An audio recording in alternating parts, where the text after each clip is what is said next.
Baie welkom. Baie welkom. Die wat die eerste keer hier is en ook die wat al baie keer kom, dis 'n groot voorreg en dis baie lekker om hier saam te wees.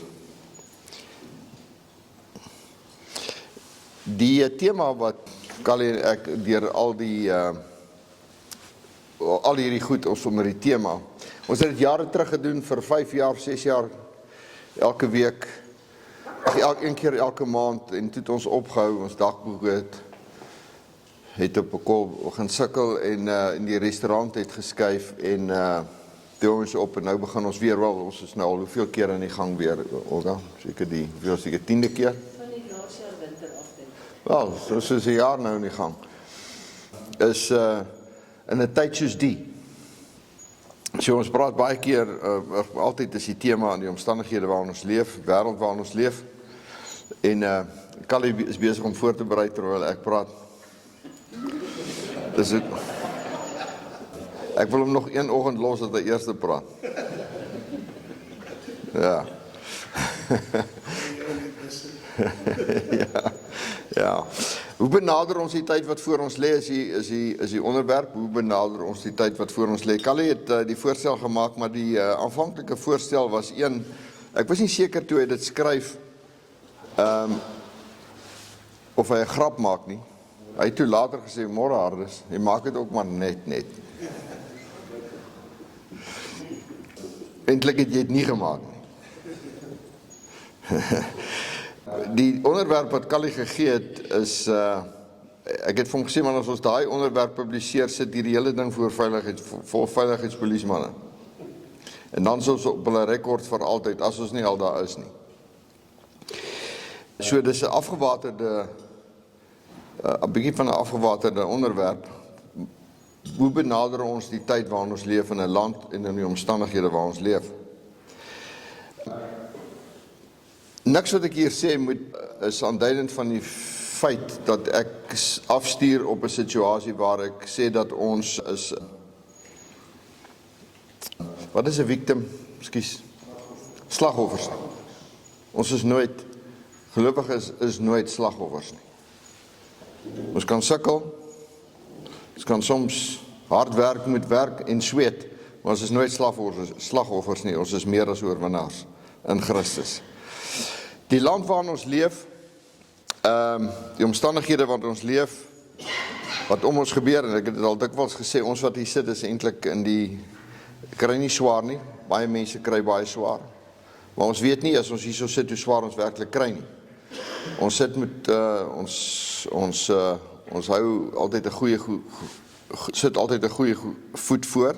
voet voor, maar daar's die land en dan is daar ons persoonlike wêrelde wat soms kompleks is. Maar die land waarin ons leef, ek blaai so deur die woord van die Here en ek sien 'n beskrywing van plekke deur die geskiedenis. Jeremia 14 vers 4 sê die land is versla. Hosea 4, die land treur en almal wat daarop woon kwyn weg. Dit gebeur ook hier. As 64% van Suid-Afrikaanse jong mense nie werk het nie, dan kwyn 'n land weg. Joël 1 sê die voorraadkamers is verwoes.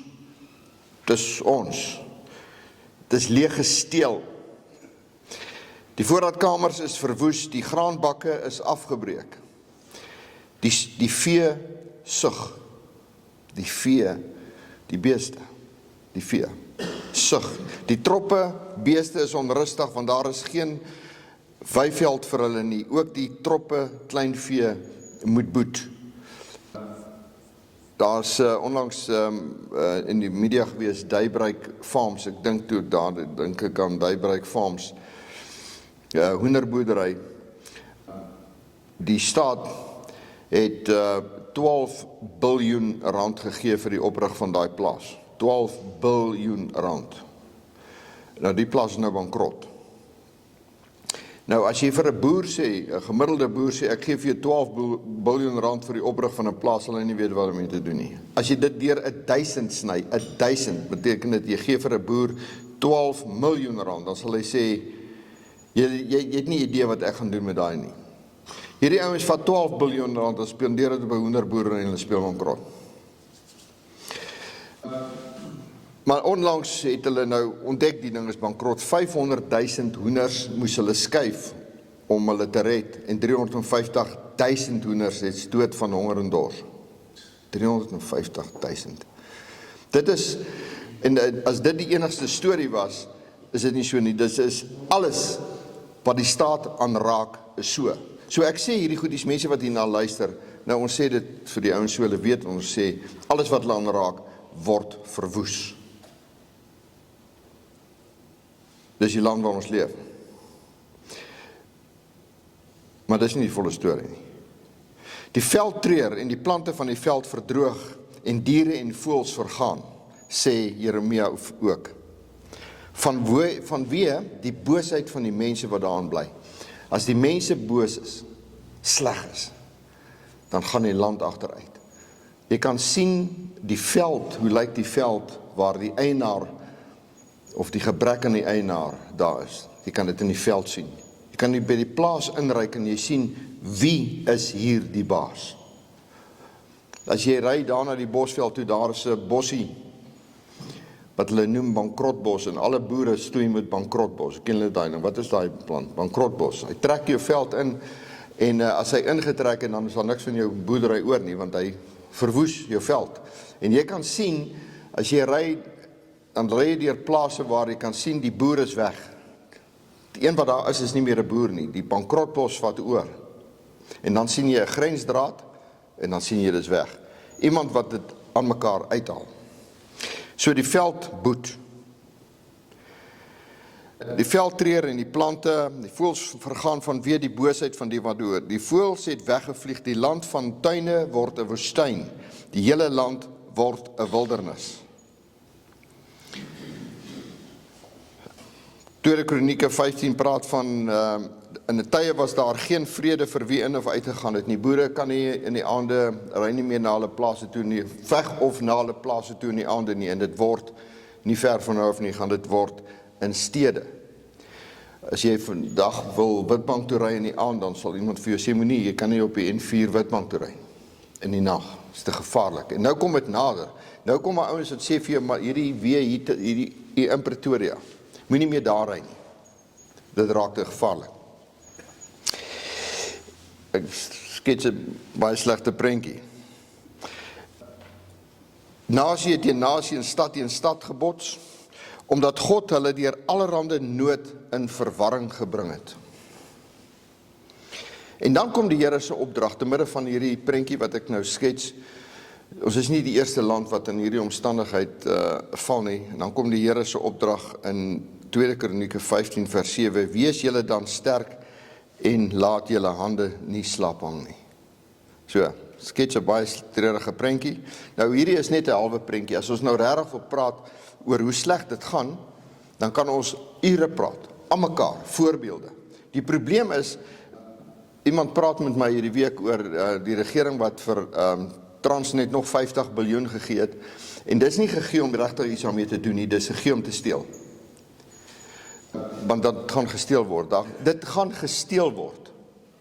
Hoekom gaan dit steel? Hulle gaan 'n treintrok regmaak wat vir 100.000 reggemaak word, hulle gaan 10 miljoen aan een te spandeer, maar hulle gaan die geld vat. So hulle steel dit. Dit's dit.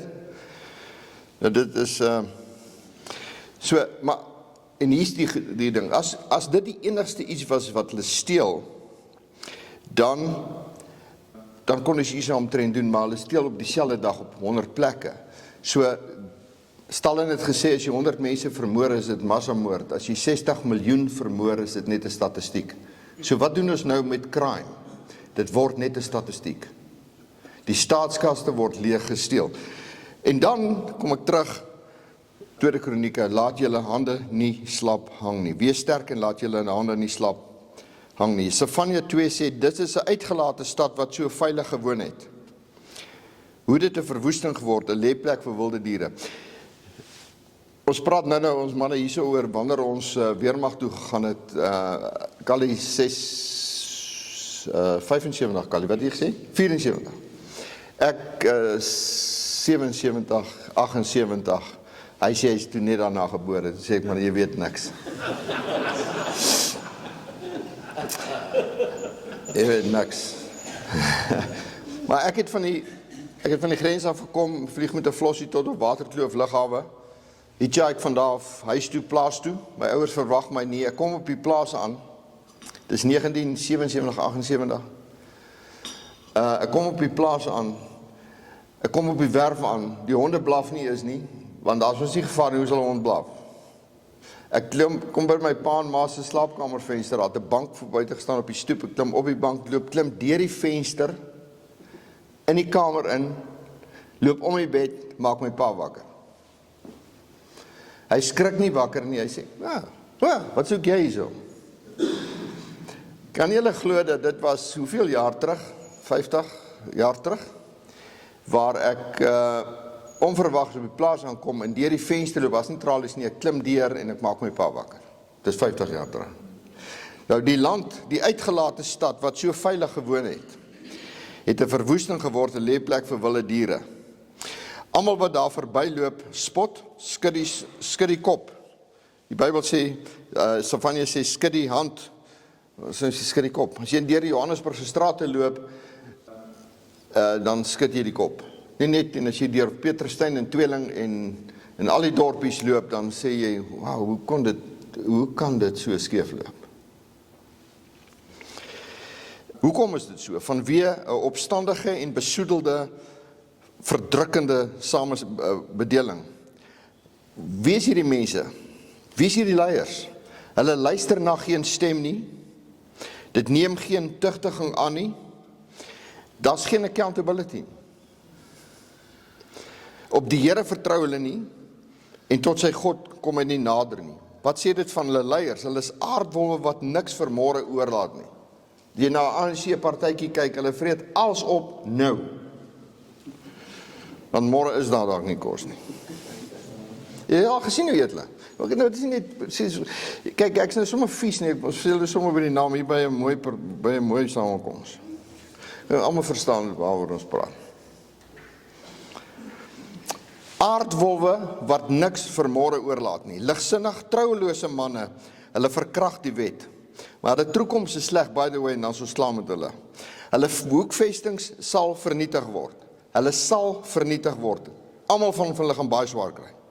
En nie ons gaan die oordeel oor bring nie, hulle bring dit oor hulle self. Hulle strate word verwoes, hulle stede is verniel. Hulle woonplek gaan uitgeroei word. Ek is klaar met hulle. Hier kom ons by die praatjie, wat doen ons? Wat doen ons in hierdie omstandighede? 2 Kronieke 15 vers 2 sê, die Here is met julle as julle met hom is. En as jy hom soek, sal hy hom deur julle laat vind. Maar as julle hom verlaat, sal hy julle verlaat. Hier is 'n fundamentele waarheid, in terme van, wat moet ons doen? Wat moet ons doen om hierdie omstandighede? Die goed gebeur om ons. Wat gaan ons doen? Sefanja 3 vers 12 sê 'n pragtige ding. En ek sal tussen jou in laat oorbly 'n ellendige en geringe volk, wat by die naam van die Here skuilik soek. 'n ellendige en geringe volk, nie 'n arrogante volk nie. Dis die boodskap in die woord van die Here deurgaans, dat die Here gebruik nie die hoogmoedige nie, arrogante en die sterke nie. Hy sê, ek sal in jou laat oorbly 'n ellendige, 'n meek en humble, geringe volk, wat die naam van die Here laat skuiling soek. En dit is die ding is, wie is hulle? En ons praat nie meer net van volke nie. Dit is 'n Ou Testamentiese ding, volk. Die Here praat van individue. Ons kom nou nie na die Here toe in terme van volke nie, ons kom na die Here toe as individue. Ons kan nie staat maak op ons volk nie. Want ons volk kan hoe oulik wees, die vraag is, wat is die verhouding wat ons met die Here staan? En dan vir hierdie geringe volk, hierdie ellendige volk, wat by die naam van die Here skuiling soek, sê Sefanja, vrees nie, laat jou hande nie slap hang nie. vrees nie al hierdie ellende, alles wat ons om ons sien. En dit help nou nie, ek het nou gesê, wie is die oorsaak van al hierdie goeders, en ons sê, dis die regering se skuld, alles. Maar weet julle, die Here het 'n hand hierin. Die Here vat 'n voorspoedige plek, en hy maak hom 'n woestynland, om die wat daar bly na hom toe terug te trek. Ons redding is belangriker as die plek waar ons bly. Die veiligheid van die huis, die vet van die diere en die baie trekkers is nie vir die Here belangrik nie. My hart is. En so die Here stroop 'n land, of hy laat toe dat dit gestroop word. So, maar vir jou, daai een, jy wie hier sit vanmôre, op jou plek, laat jou hande nie slap hang nie. Hoekom nie? Romeine 8 vers 19 is een van my die mees rigtinggewende verse in die Bybel, want die skepping wag met reikhalsende verlange op die openbaarmaking van die kinders van God. Die skepping wag met reikhalsende verlange op die openbaarmaking van die kinders van God. In Engels, all creation is eagerly awaiting the revelation of God's children. Terwyl alles hier om ons stikkend is, vra die mense, en dan die diere, die mens en dier vra, waar is julle? Is dit nie 'n vraag nie? Hoekom lyk dit so? Hoekom lyk jou omgewing sleg? Waar is jy? Jy is die verskilmaker. Want mense sê, het ons nie leiers nie, maar jy is die een. In die plek waar jy is. Ons het 'n werk om te doen, want die wêreld vra, waar is jy? Die hele skepping kyk uit met verwagting na die openbaarmaking van die kinders van God. Daar is 'n verpligting op ons om te werk. So, hoe sleg dit gaan, is net die inleiding. En ek wil vir julle sê, as jy, ons sit hier so in orde, ons ry na relatief orde, daar is nou weliswaar nie straatligte nie, is 'n wonderwerk dat jy hierdie plek kry, want alles is donker hier om ons, jy moet maar weet waar jy is. Jy moet gister al kom kyk het waar jy vandag moet wees. Maar ons kom ten minste hier uit. Ek hoef ten minste nie 2:30 op te staan om 6:00 hier te wees nie. Maar ry net 'n paar kilometer van hier af, dan is jy in 'n gevaarsone, no-go zones. Ons het 'n taak om te verrig. En hiermee gaan ek afsluit. Paar gedagtes. 2 Timoteus 1 vers 6 sê, om hierdie rede herinner ek jou, julle wat geroepe is, julle vir wie die Here sê, die hele skepping kyk uit met verwagting, smag, vra vir jou, waar is jy, help my, help ons, red ons uit hierdie gemors uit. Maar die president gaan dit nie doen nie, hy is deel van die gemors. Hy gaan dit nie doen nie, sy kabinet gaan dit nie doen nie, hulle gaan dit nie doen nie. So, dit los ons met jou en ek. Om hierdie rede herinner ek jou daaraan om die genadegawe van God aan te wakker. Die genadegawe van God wat in jou is, aan te wakker. Hoe? Om dit te gebruik, vreesloos. Die Here het elkeen van ons sekere gawes gegee. Elke een, sonder uitsondering. Sonder uitsondering. Maar hier is 'n baie interessante ding wat ek eintlik toe ek hierdie lees, besef ek dit. 2 Timoteus 1 vers 6 sê, die Here sê, jy moet die genadegawe wat in jou is aanwakker. Aanwakker, op 'n ander plek sê dit nie verwaarloos nie. En dan sê hy, want God het ons nie 'n gees van vreesagtigheid gegee nie, maar van krag, liefde en selfbeheersing. Nou ek sê altyd my personeel is hier, as ek praat van krag, liefde en selfbeheersing, dan sê hulle sien min liefde. Ek weet. Die ou is altyd die bevoeterdheid en amper 'n ander woord gebruik. Ja. Want God het ons nie 'n gees van vreesagtigheid gegee nie, maar van krag, liefde en selfbeheersing. Hoekom loop daai goed saam? Ek het jou 'n nadegawe gegee wat jy moet gebruik, en dan, want ek het jou nie 'n gees van vreesagtigheid gegee nie, vreesagtigheid gegee nie, toe ek groot word. Toe dog ek, dis my ideaal van my lewe. Ek gaan 'n goeie ou wees, en dan gaan dit maklik met my gaan, en ek gaan voorspoedig wees. Die fout het gekom toe ek ontdek ek is nie 'n goeie ou nie. Maar ek het ook uitgevind, dat die wêreld funksioneer nie op die basis van, as jy 'n goeie ou is, dan loop alles vir jou reg nie. En op die area van jou talente, is die area van die aanslag in jou lewe. Daar waar jy die Here vir jou bemagtig, om 'n uitsonderlike werk te doen, word ook die aanslag die area waar jy die meeste in aangeval word. That's guaranteed, that's the design, dis hoe dit werk. Jou sterkpunte is die area waarin jy gaan sweet. En daarom sê die Here, ek gee vir jou genadegawe. Jy moet dit nie verwaarloos nie, jy moet dit uitbou, jy moet dit stimuleer, jy moet dit groei. Maar jy moet weet, daar gaan baie obstakels kom. Dis hoe dit werk. En dan gaan dit verder, en hier kom die verpligting. Ek het vir jou genadegawe gegee, ek het vir jou gawes gegee, en jy moet dit gebruik. En die duiwel gaan alles in sy vermoë doen, om jou te ontmoedig. Jy gaan onaanslaaf wees, en jy gaan terugstaan en sê, ek gaan dit nie gebruik nie. The risk is too high. En dan sê Jakobus 4, wie weet om goed te doen en dit nie doen nie, vir hom is dit sonde. So sonde is net nie die slegte goed wat ons doen, die verneek van die ontvanger. Wat se sonde is daar nog? Ek kan nie nog eens dink.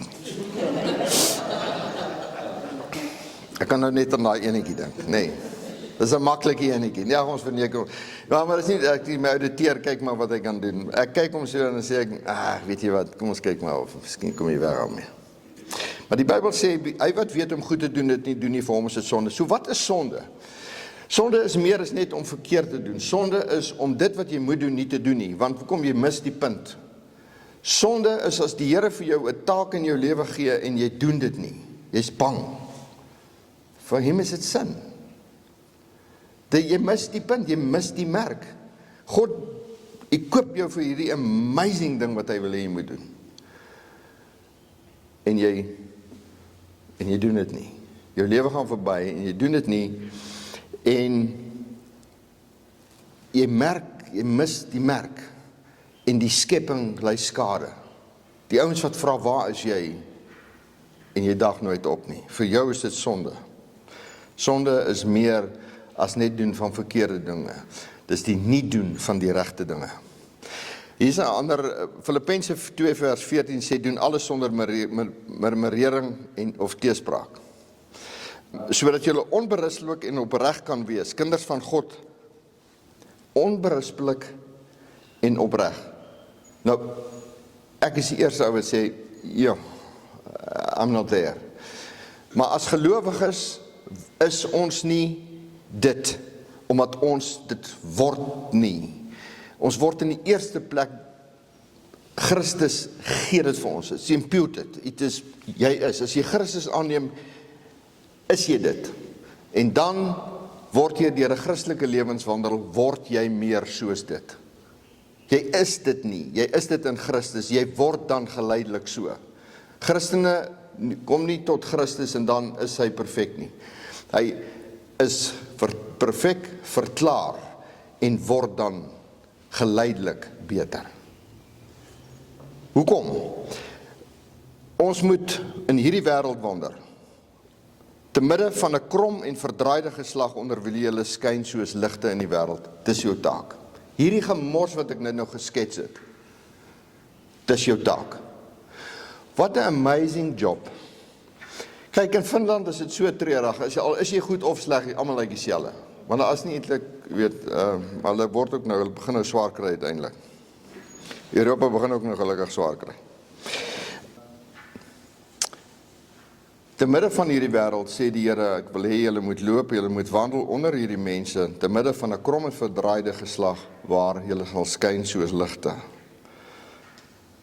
Efesiërs 2 sê, ons is geroep om die uitnemende rykdom van sy genade aan hierdie wêreld te gaan illustreer. Uitstaan mense.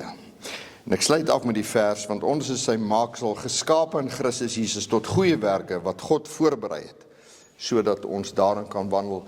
En dit is by uitstek so, en staan by uitstek so uit in 'n samelewing wat besig is om uit mekaar te val.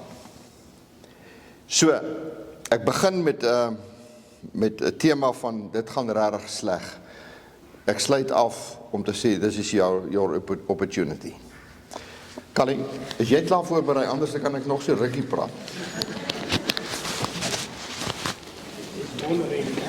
Ek het dit nou al hoeveel keer gesê, julle weet hoe kom ek tweede praat, ons berei nie voor gesaam nie, ons sê nie vir mekaar wat gaan ons sê, of wat, ons praat nooit, ons kies 'n tema en dan praat ons nooit weer mekaar nie, tot ons hier kom. Dit beteken die ou wat tweede praat met hyperskerp wees, is 'n verskriklike hoë vlakke van sekere intelligensies, om te kan uitfilter die duplisering, die fokus wat nie lekker is nie, hier en daar 'n regstelling, en dis die hoofrede, jy weet, maar ek het dit al gesê en ek sê dit maar net weer. So ek het groot geword in 'n era toe ons die woord roeping, calling, roeping, baie meer gebruik het. Ek weet nie of jy kan resoneer met wat ek sê nie. Wat is ons roeping? Wat is ons hiervoor? Wat wag vir ons? En ek kan onthou, een van die goed wat baie keer so van die preekstoel afgekom het, was dat ons is die lig vir hierdie wêreld, of baie spesifiek, ons is die lig vir donker Afrika. Onthou julle iets van dit? As jy nou my ouderdom is, jy onthou. En later het ek geleer dat iets soos hierdie, wat is die roeping, wat is die taak? Het twee kante. Aan die een kant trek hy jou na iets toe, 'n plek om na toe te gaan, om iets te gaan doen, maar aan die ander kant het hy ook 'n element terug na waar jy is, en waar jy nou bly. So, in Ligterlym, ek weet daar was 'n predikant jare terug al by die Heidelbergse omgewing, wat 'n beroep gekry het na 'n ander gemeente toe, en toe die Sondag toe sê hy nee, hy het besluit om nie te gaan nie, want sy werk is nog nie klaar nie, hier. En toe 'n week later, toe kry hy 'n ander beroep, hierdie keer na Waterkloof toe, en toe aanvaar hy dit, en toe sê die mense, dis dan verstommend hoe vinnig 'n man sy werk kan klaarmaak. Maar dis iets amper bietjie beskrywend van wat roeping aan jou doen. Ons dink dit beteken eintlik maar net ek het iets voor my, is iets wat ek moet jaag, is 'n plek waarin ek moet gaan. Maar wat hy besluit so moeilik maak, is dis terselfdertyd iets wat jou roep terug na waar jy is, waar jy nou is. En dis 'n keuse, dis 'n opsie. En dis beide. Ek kan onthou hier in 1992 werk ek in die departement van verdediging, en ek hardloop in 'n muur vas rondom my toekoms. Ek het 'n onbehaag, is voor 94, ek het 'n onbehaag, ek is nie gelukkig waar ek is nie, ek beklei my leierskap, daar's 'n klomp goed wat net nie reg is nie. En ek besluit, ek gaan net gewoon bedank, ek gaan net loop. En ergens in daai proses, ek het gekom vir 'n onderhoud hier, so ek sou hier werk in Afrika gaan doen, het reg of verkeerd. Maar kom vir 'n onderhoud hier in die ooste van die dorp, nie ver hier van waar ons nou is nie. En ek onthou toe ek wegry van die gesprek, toe stop ek by wat lyk soos 'n natuurreservaat. Ek vermoed is hierdie reservaat net hier agter die randjie.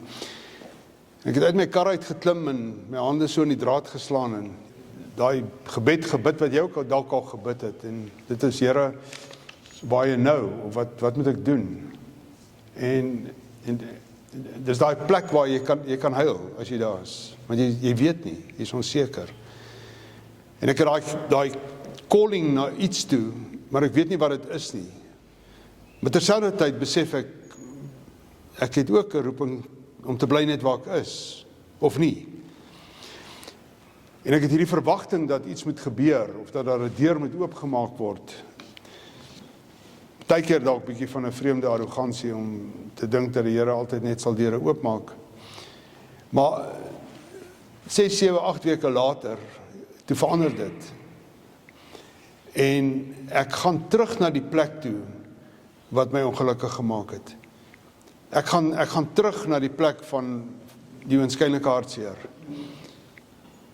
Ek gaan terug na die plek wat ek van wou weggaan, en dit word my nuwe plek. En ek het ek dink seker die beste 6 jaar van my lewe, van 92 af gehad tot so by 98. Die beste 6 jaar van my lewe. En wat die verskil gemaak het is, in die uitkoms, het ek teruggegaan met die regte ingesteldheid, of 'n ander ingesteldheid. Dis dit. Dis hoe eenvoudig hierdie goed is. So in die kompleksiteit van onsekerheid, dit wat Gerard baie goed beskryf het, en die vrees en die angs en die onsekerheid, is daar ook die rustigheid van om deur dit te werk, maar dan met die regte ingesteldheid. En daai regte ingesteldheid, daai gemotiveerde ingesteldheid, daai positiewe ingesteldheid, het my deurgetrek vir seker die beste 6 jare van my lewe. So ek dink dis die eerste groot punt wat ek net wil maak. Ek kan onthou 6 jaar later, 98, het daai geleentheid toegemaak. En jy weet, daar was, dat ek nie so toe gaan nie, maar die rede was blaatante diskriminasie teen my en so teen baie ander, net op grond van ras en velkleur. En ek besluit om te gaan. Dit is 'n baie maklike besluit. En dit is 'n baie vinnige besluit. En ek het nie 'n halwe dag van my tyd gemors en myself jammer gekry oor wat hulle aan my doen nie.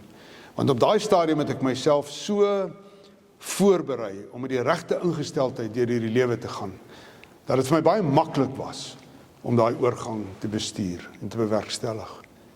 Ek probeer op 'n heel vreemde manier vir jou sê, die regte ingesteldheid is baie keer dit wat jou gaan deurtrek. En ek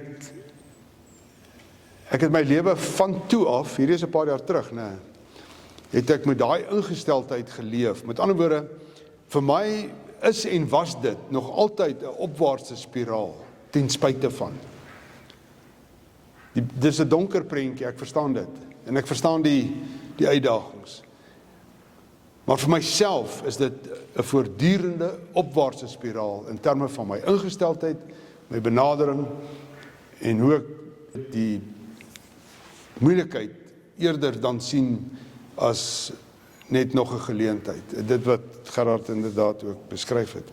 So, heel prakties konkreet, hoe gaan ek dan vorentoe? En nou gaan ek iets sê wat baie kontroversieel is, en ek bedoel dit nou nie spesifiek teenoor enigiemand hier moetswillig lelik nie, maar jy moet nee sê vir aftrede. Jy moet die gedagte van aftrede uit jou kop uitkry. Jy moet, al het jy afgetree, probeer terugkom in die game. Jy gaan uit lewenskrag uit hardloop, jy gaan uit lewenslus uit hardloop, jy gaan uit rand en sent uit hardloop. Toe van Bismarck in 1889 vir die eerste keer nie aftrede nie, 'n social grant ingestel het in Duitsland. Toe die lewensverwagting net 46 was in Duitsland, die eerste wêreldland, in Amerika 49, het hy die grant ingestel vir ouens op 70. En daai gaping van 30, 35 jaar het beteken dat amper niemand in Duitsland het meer geleef nie. Die paar oorlewendes het van Bismarck gesê, kom ons gee vir hulle 'n paar rand in die gatsak, want hulle het hard gespeel en hulle het voluit geleef. Vandag is ons in 'n situasie dat ons aftrede ouderdom reg deur die planeet, daar's nie 'n land wat regtig daarby verbygaan nie, is nog steeds 70 en onder. Hier en daar 'n uitskieter. Intussen is ons lewensverwagting op na die 70s toe. En daar's in al hierdie lande en baie lande is daar 'n 80 en 'n 90 lewensverwagting. So as jy die von Bismarck logika wil volg, en ek weet dis 'n verkeerde som wat ek maak, daai gaping van die jare wat hy in gedagte gehad het, van wanneer jy eendag moet aantree vir jou grant, as jy daai selfde jare bysit by vandag se lewensverwagting, dan behoort die grant eers in te skop op iets tussen 100 en 105. Dis waar ons vandag is. Dis dieselfde logika. En ek vind dit vreemd dat wêreldleiers oor al hierdie jare dit toegelaat het. Ons kon die pandemie nie bestuur nie, want ons kan goed soos hierdie nie bestuur nie. Ons is eintlik 'n klomp patete as dit kom by die bestuur van hierdie planeet, as 'n geheel, as 'n kollektief.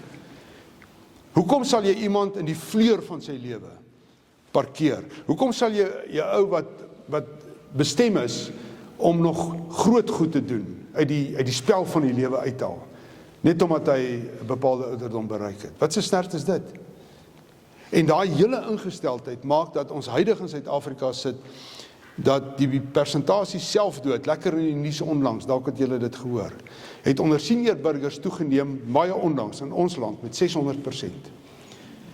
Hoekom sal ou mense hulle eie lewe neem?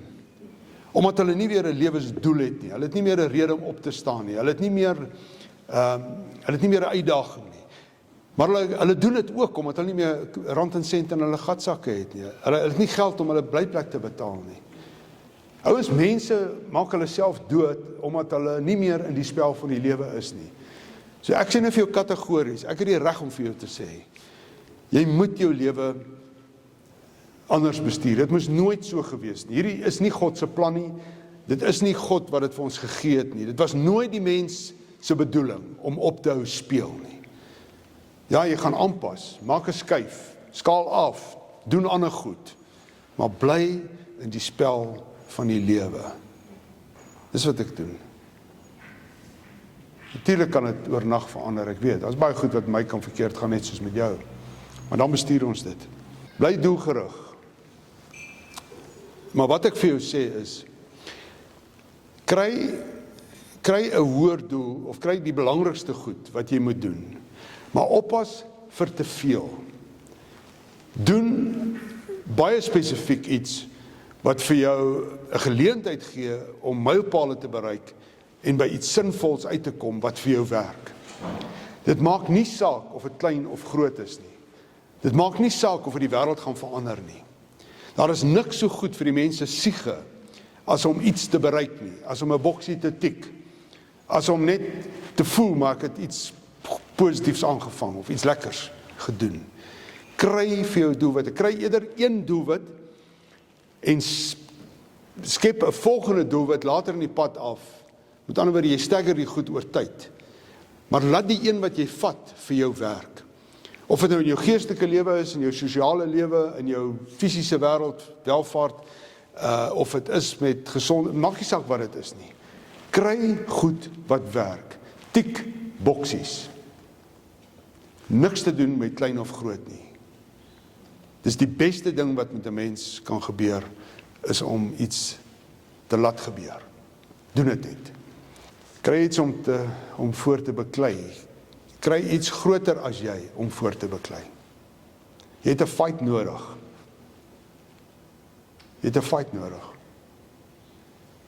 Ek kan nou die verkeerde ding sê, maar ek onthou die boek wat ou een keer geskryf het, Why do men hate going to church? En die antwoord in sy boek is, well, there's no fight there. Ek meen, jy moet tot by die erediens kom op 'n Sondag, jou vrou sleep jou daar die huis uit, sodat jy na die tyd kan tee en koekies drink, en koekies eet, en dis die hoogtepunt van die show. That's why men don't go to church. There's no fight there. En het 'n hele boek geskryf oor die mense siege wat nodig het om te kan beklei vir goed. Dan moet iets groter wees as jy. Ek weet nie wat dit vir jou is nie. Ek weet nie wat dit vir jou is nie. En dit is 'n boodskap vir die kerk ook. Kom uit julle instandhoudingsrol uit en kry 'n missie groter as net die hier en nou. Maar dit is vir jou ook. Selfe beginsel. Daar moet iets wees om voor te lewe. Daar moet iets wees om voor te beklei. Dis 'n goeie ding. As beklei die regte woord, kies maar. Hou kontak met ander mense. Ek weet dis moeilik. Ek like oor die algemeen mense nie.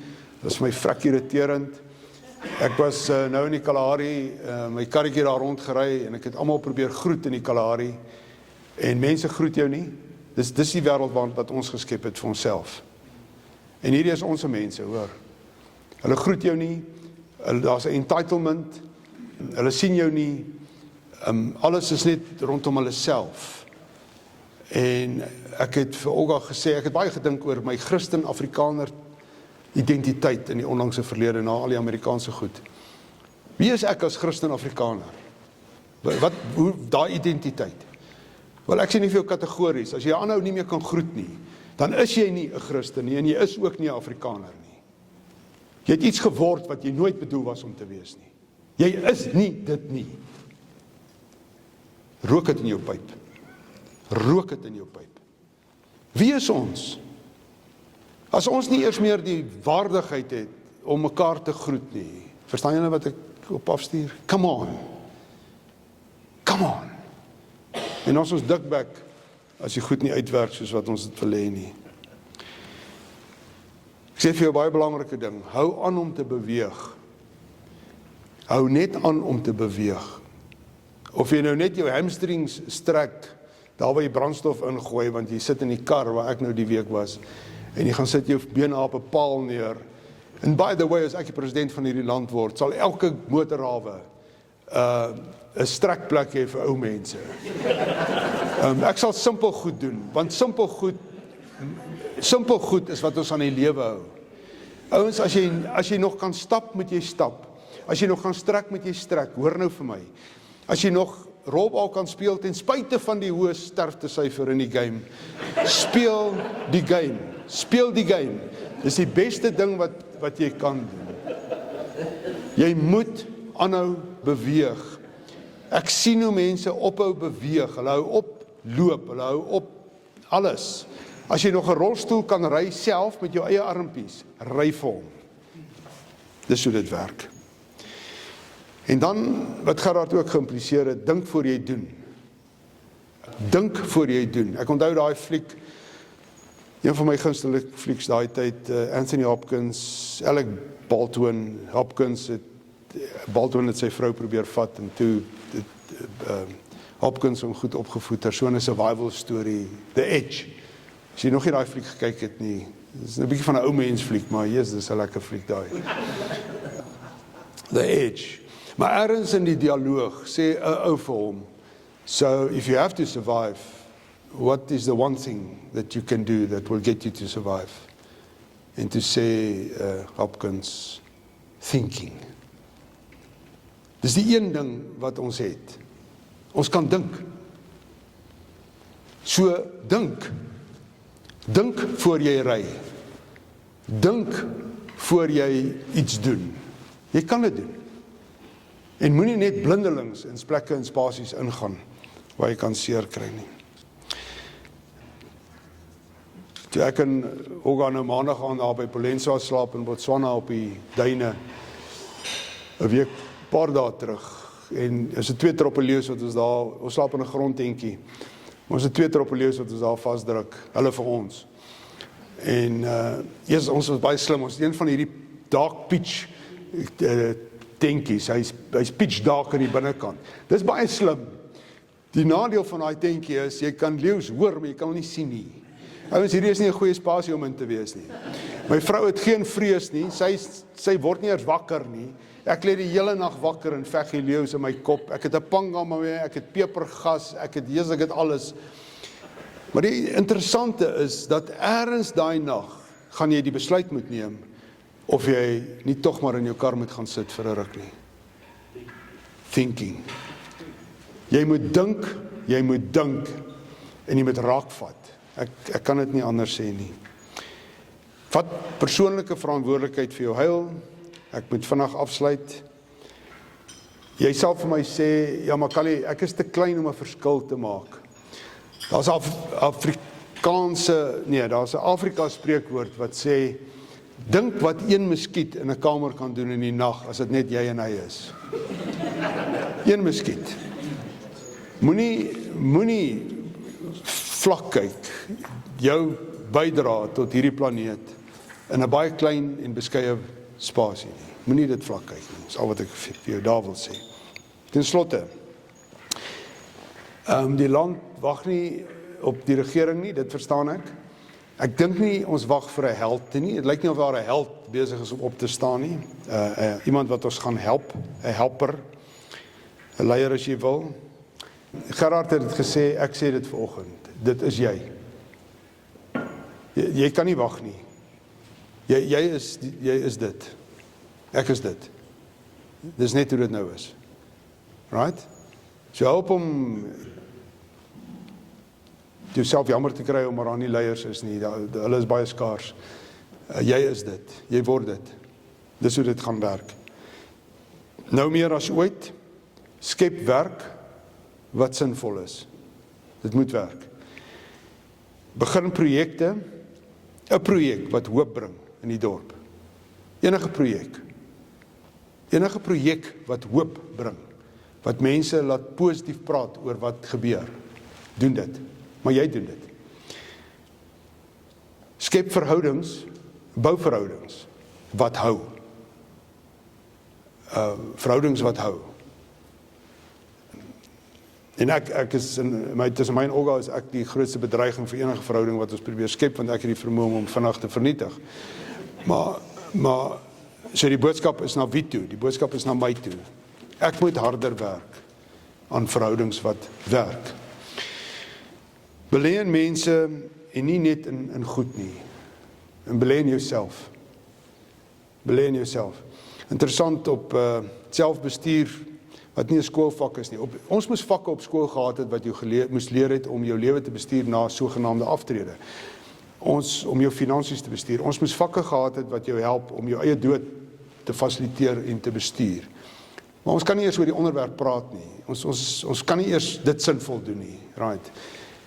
Dis wat moes gebeur het. Ek het onlangs weer so iets in daai lyne probeer aanbied in die dorp. Die grootste behoefte van die mens is om self effektief te kan bestuur.